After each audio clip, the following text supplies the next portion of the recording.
Quero buscar e pedir ao Senhor do seu Espírito e seu amor, e na palavra vou refletir, pois suas ordens eu quero cumprir. Ó Senhor, vem me dirigir com fervor, quero te seguir para hoje sempre honrar e teu amor ao mundo mostrar. Quero louvar e ouvir o Senhor, o seu Espírito libertador. Todo pecado já confessar, tudo que tenho lhe dedicar.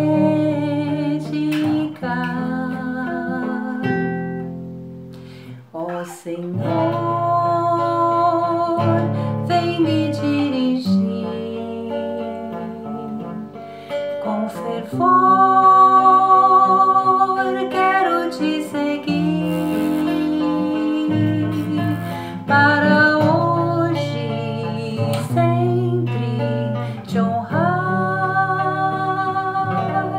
e teu amor ao mundo mostrar. Quero falar e seguir ao Senhor, ao seu Espírito Consolador. No seu trabalho vou investir e só a Ele amar e servir. Ó Senhor, vem me dirigir com fervor, quero te seguir para hoje sempre te honrar e teu amor ao mundo mostrar.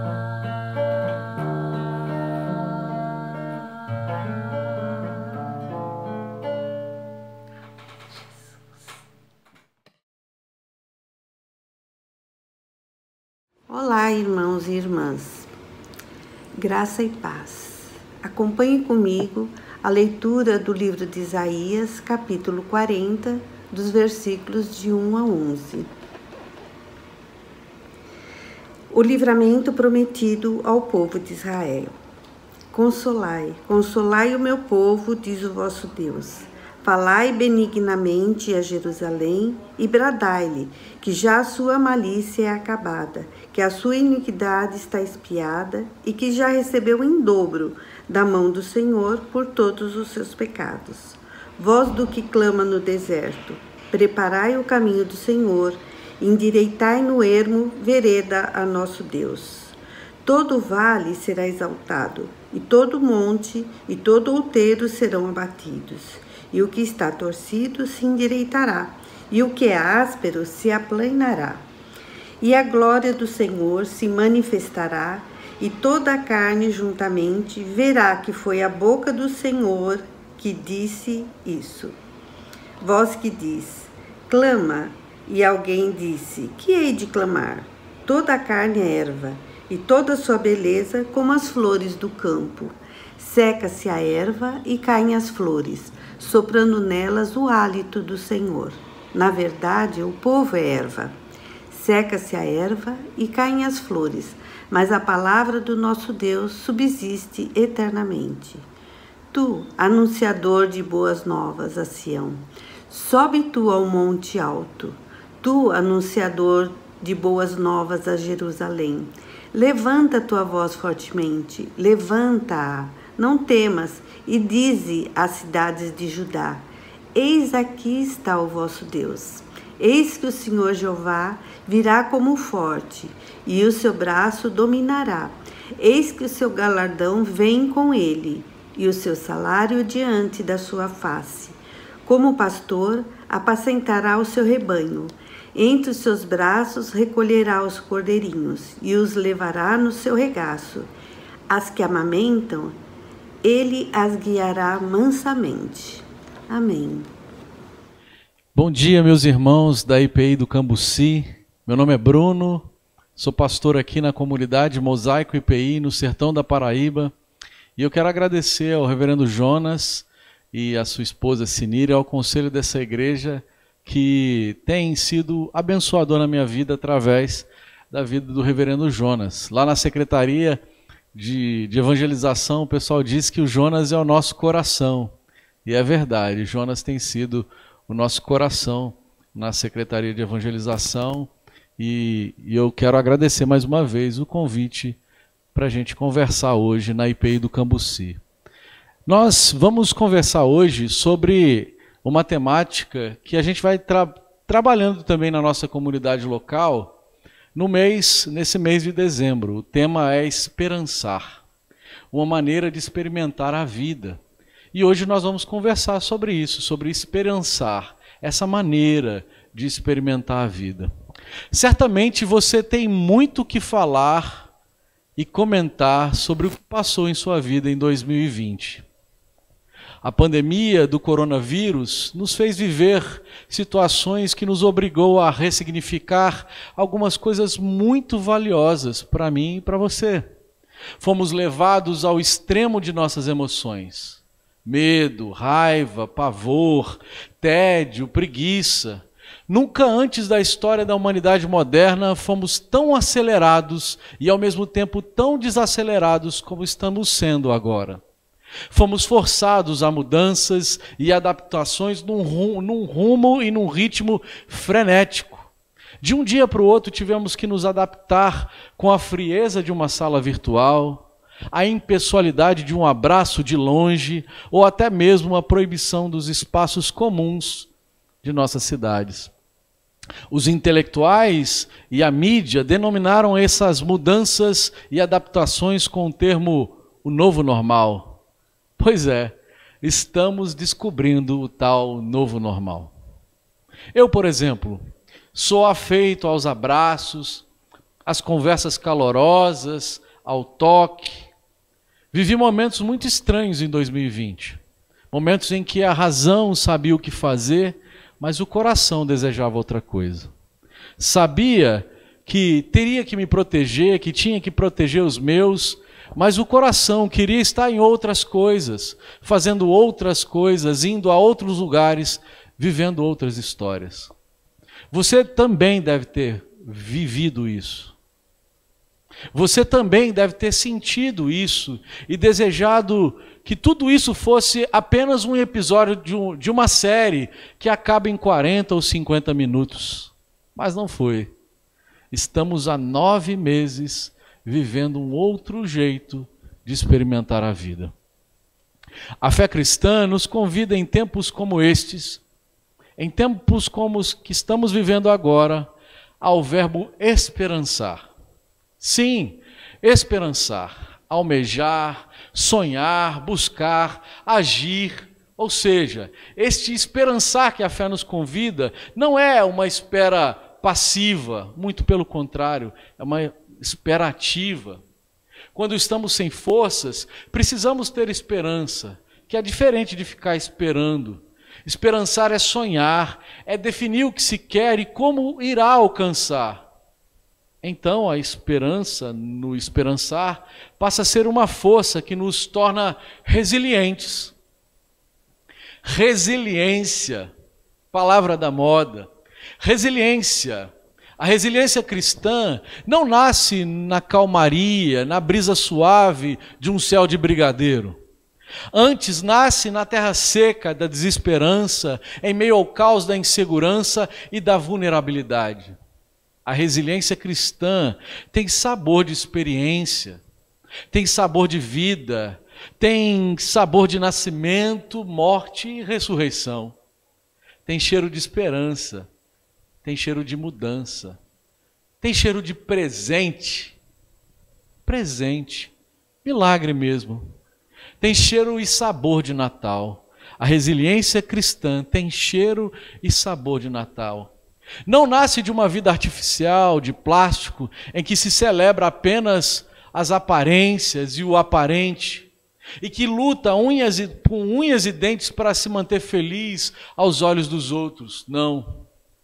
A resiliência cristã nasce de uma vida que pulsa, de uma vida que sabe que pulsa, e mesmo sabendo, observa e vive as dinâmicas da vida. Vive os seus altos e baixos e se oferece nesses altos e baixos como forma de vida. Nos tropeços, nas quedas, mas de forma absolutamente milagrosa. A resiliência cristã nasce, vive, revive e experimenta o milagre da vida na expectativa, na espera do milagre do Natal. Ele sempre vem. Essa vida e essa esperança não pode se apagar, e ela nunca se apaga, porque nós temos a certeza de que algo novo sempre acontece. A fé e os símbolos da nossa fé nos convidam à esperança na vida, sempre à luz da expectativa de um milagre, de um toque, de um afago de Deus.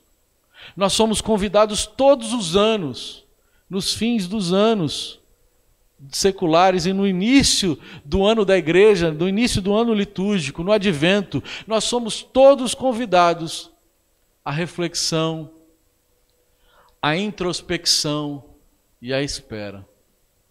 Estamos no advento, tempo em que esperamos, aguardamos e nos movemos no amor de Deus. Tempo em que somos convidados a esperançar, a nos lançar na vida, experimentando o cuidado de Deus, experimentando a expectativa ativa da vinda do Messias, do Senhor, do menino Deus.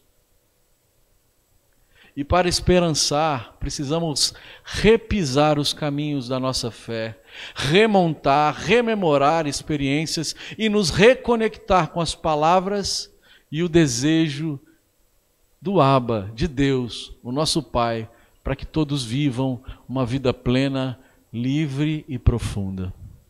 Precisamos esperançar, viver a vida com os olhos fitos no Natal, viver a vida com os olhos fitos na manjedoura.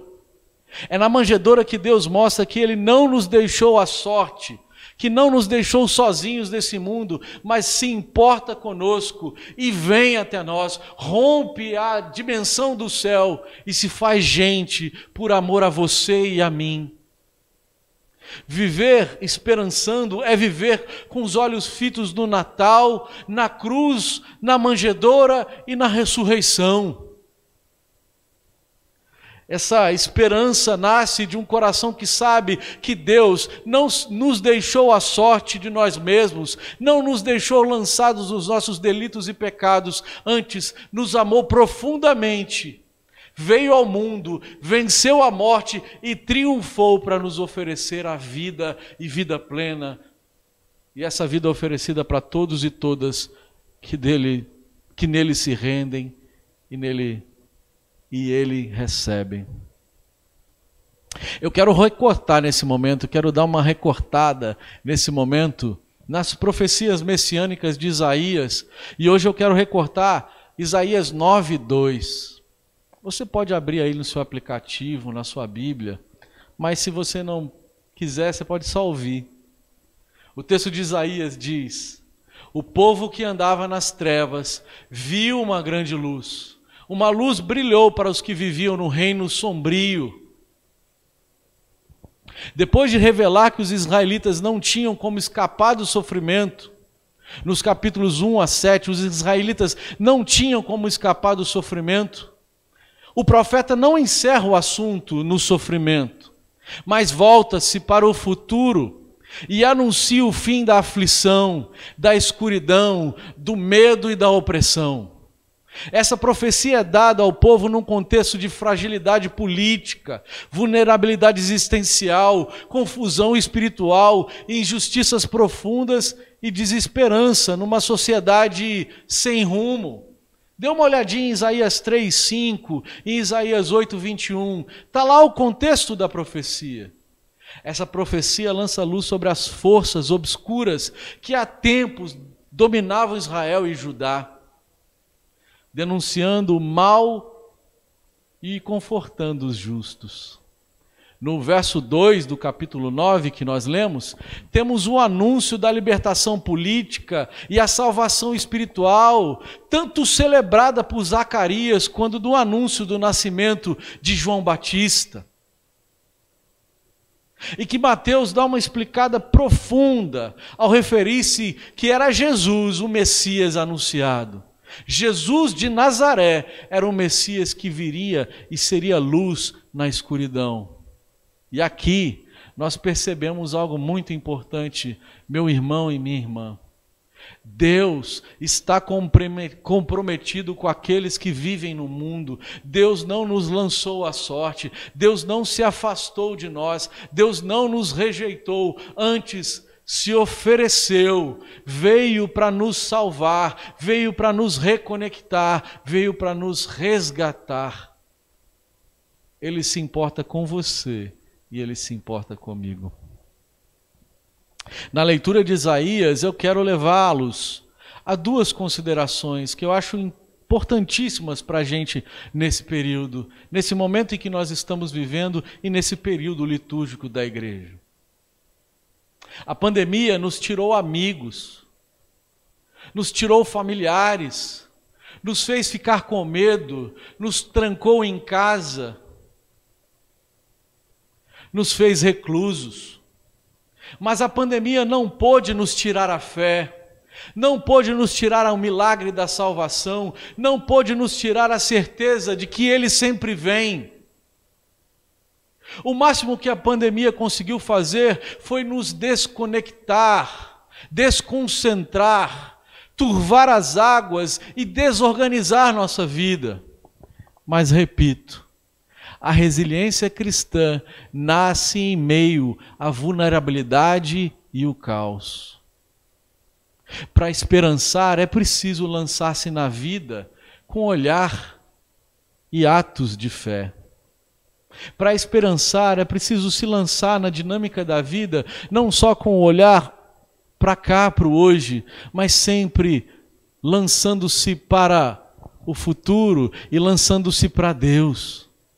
E eu quero considerar duas coisas com você que eu vejo nesse versículo. A primeira coisa é que para esperançar é preciso enxergar. O povo que andava nas trevas viu uma grande luz. Enxergar aquilo é crer, e crer é lançar-se no absurdo da fé, como dizia Kierkegaard. É se jogar existencialmente nas dinâmicas da vida, sabendo que você e eu nos movemos em Deus e Deus move em nós.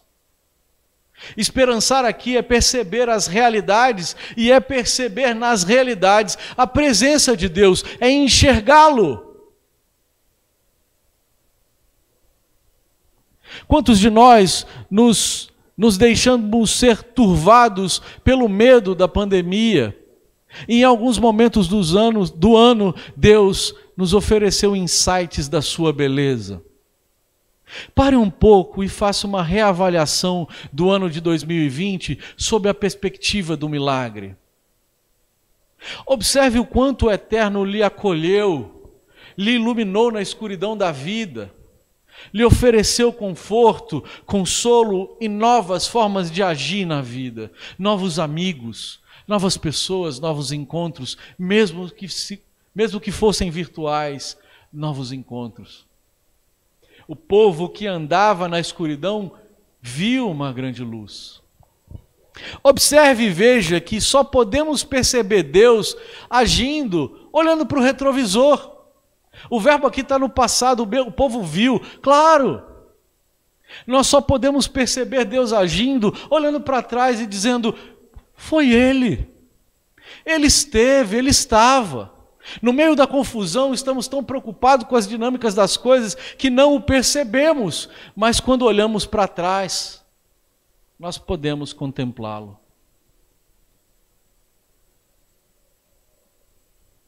Santo Agostinho fez isso em vida, quando no final da sua vida, na maturidade da sua existência, escreve o livro Confissões e começa a perceber Deus em toda a sua trajetória de vida, em toda a sua trajetória de fé.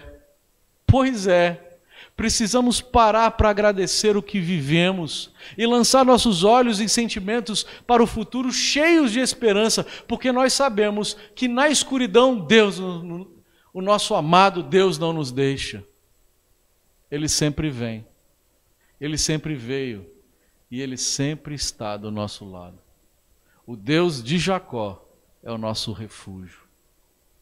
Ele sempre foi e sempre é e sempre será socorro bem presente em momentos de angústia. A segunda coisa que nós precisamos considerar é que para esperançar é preciso experimentar. É preciso crer, enxergar, mas é preciso experimentar. O texto de Isaías continua: uma luz brilhou para os que viviam. Os sentimentos e sensações não são tão valorizados em nossa tradição reformada. Valorizamos muito mais a racionalização e o conhecimento cognitivo de Deus.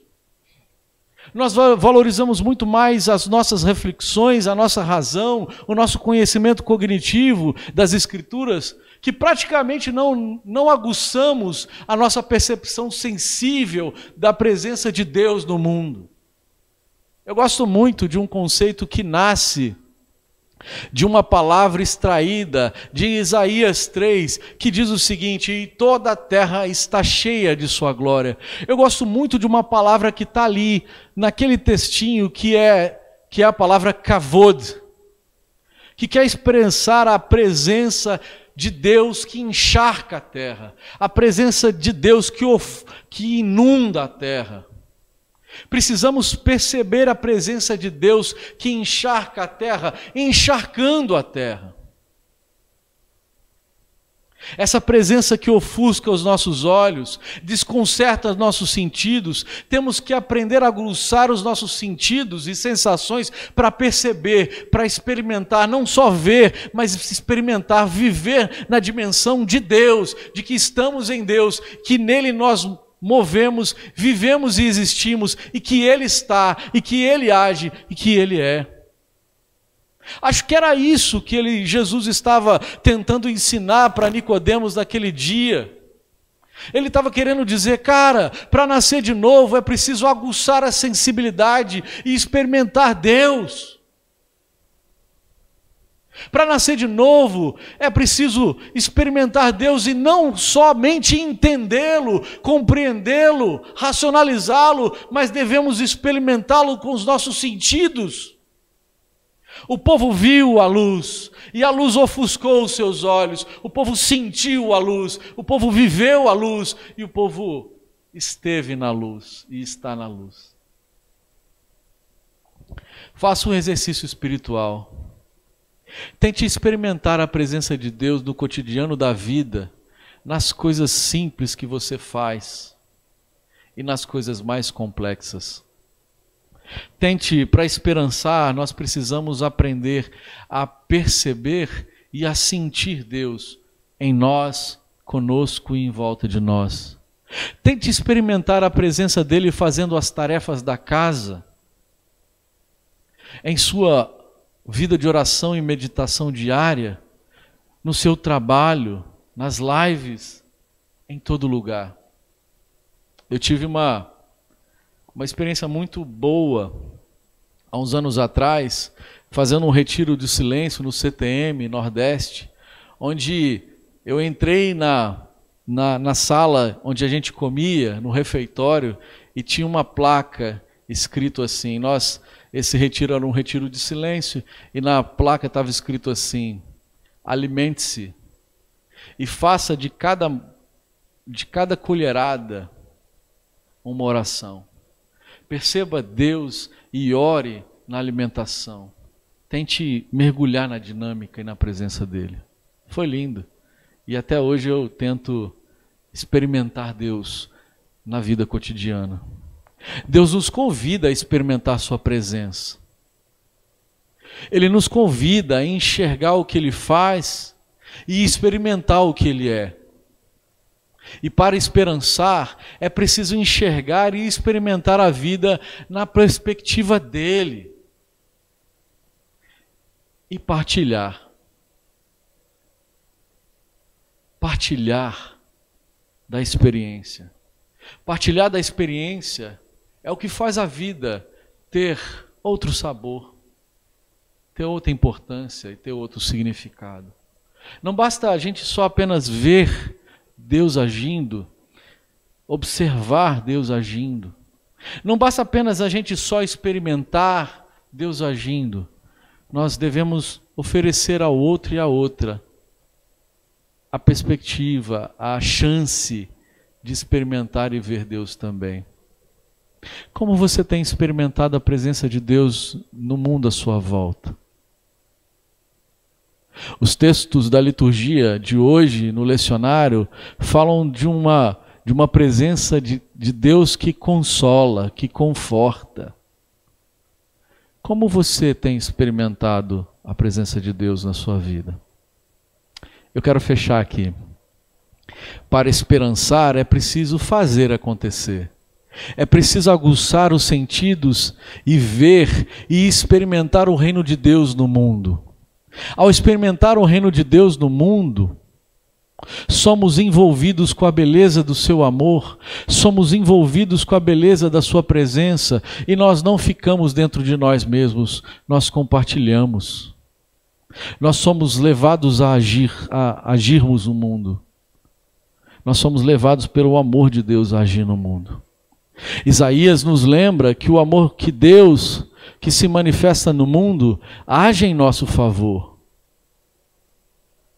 Que o Deus que se manifesta do mundo está vivo e caminhando em nós e entre nós.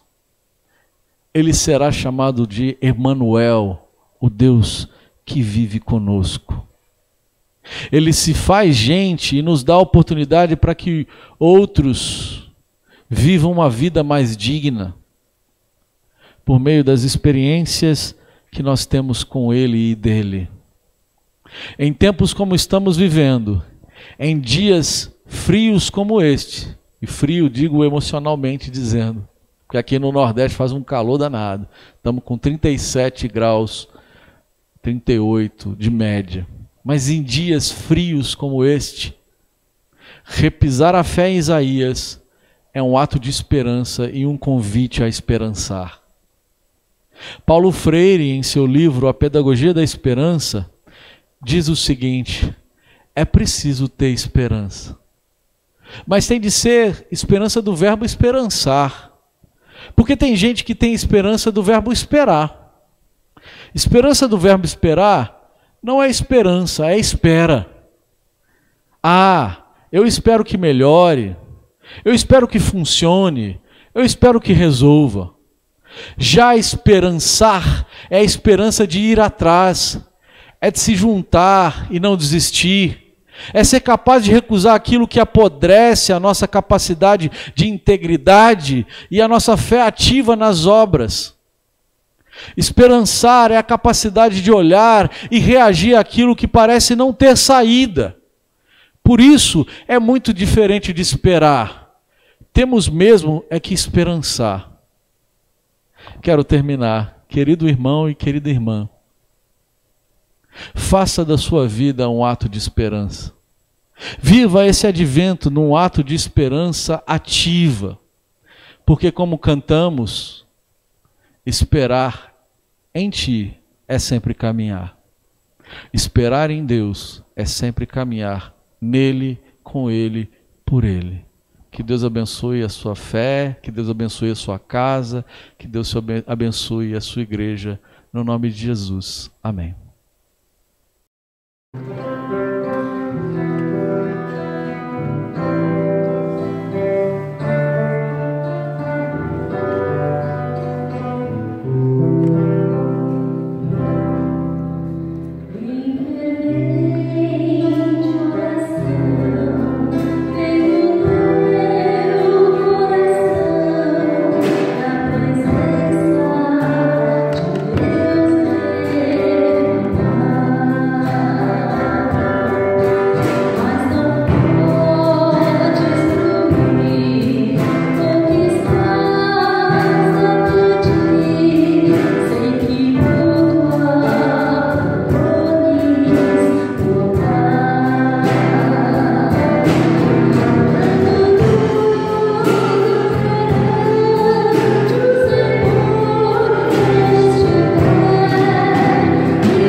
Irmãos e irmãs, louvamos ao Senhor pela instrução da palavra do Senhor, preciosa palavra, a nós trazida pelo seu servo, pastor missionário Bruno Almeida, da nossa igreja IPI de Pombal, Paraíba, que gentilmente atendeu a um convite nosso e nós trabalhamos com o Bruno, ele é pastor, plantador da nossa igreja naquela cidade. Trabalhamos juntos na Secretaria de Evangelização e hoje ele atendeu a um convite para que compartilhasse a palavra do Senhor para nós aqui na IPI do Cambuci. Fico feliz, grato a Deus pela abordagem tão relevante, pela palavra tão relevante da parte do Senhor, pela instrumentalidade do seu servo que ouvimos nesse tempo do Advento, o segundo domingo do Advento. Louvado e agradecido seja o nome do Senhor. Vamos orar. Ó Deus, louvado seja o teu nome, Pai. Glórias, honras e louvores sejam dados a ti somente. Nós te exaltamos como Deus, Pai soberano sobre terra e céus. Louvamos o teu nome, Senhor, pela bênção deste momento onde ouvimos a tua palavra, ó Deus, onde somos levados a esperançar, ó Deus, a viver em esperança, sabendo, ó Deus, que já temos do Senhor a mensagem, ó Pai, a certeza de um futuro na tua presença. Jesus veio, Jesus é conosco e nós ao mesmo tempo esperamos sempre do Senhor, Pai, o cuidado e a graça, Senhor, para esse tempo, Senhor. Louvado e exaltado seja o Senhor, para que nós estejamos, ó Deus, sempre na tua presença, sempre prontos a te louvar, ó Deus, e a viver na perspectiva da esperança que é Jesus. Ó Deus, vem abençoar o teu povo, vem, ó Deus, conduzir cada irmão, cada irmã, cada família, cada lar, Senhor. Pai, intervenha curando, Senhor, os enfermos, Pai, agindo no meio do teu povo, Pai, suprindo as necessidades nesses tempos, ó Deus, de incerteza, de dificuldade, Senhor. Nós te clamamos e abençoamos assim o teu povo em nome de Jesus. Amém, Senhor Jesus. E agora, queridos e queridas, a graça maravilhosa do Senhor Jesus, o amor de Deus, de um Pai cuidadoso, um Deus bom, e a maravilhosa presença do Deus Espírito Santo sejam com vocês e com vocês permaneçam hoje e para todo sempre. Amém. Amém, Senhor Jesus. Amém. Deus nos abençoe nesse dia, todos nós da comunidade de fé, que o Senhor possa abençoar você, querido irmão e irmã. 10h30, nossa live de escola bíblica. Estamos trabalhando a nossa série As Redes Sociais de Jesus. Hoje mais um episódio que esperamos você conecta lá às 10h30. E 19 horas nós teremos nosso culto com celebração da ceia do Senhor. Prepare o ambiente aí na sua casa para participar, e aqueles, porventura, estando aí dentro do grupo que pode comparecer e desejando, estando disposto a comparecer, faça a sua reserva, a sua inscrição lá no nosso site, tome ciência de todos os cuidados necessários para que você possa também participar no nosso templo logo mais 19 horas. Que o Senhor nos abençoe, que o Senhor te abençoe. Amém.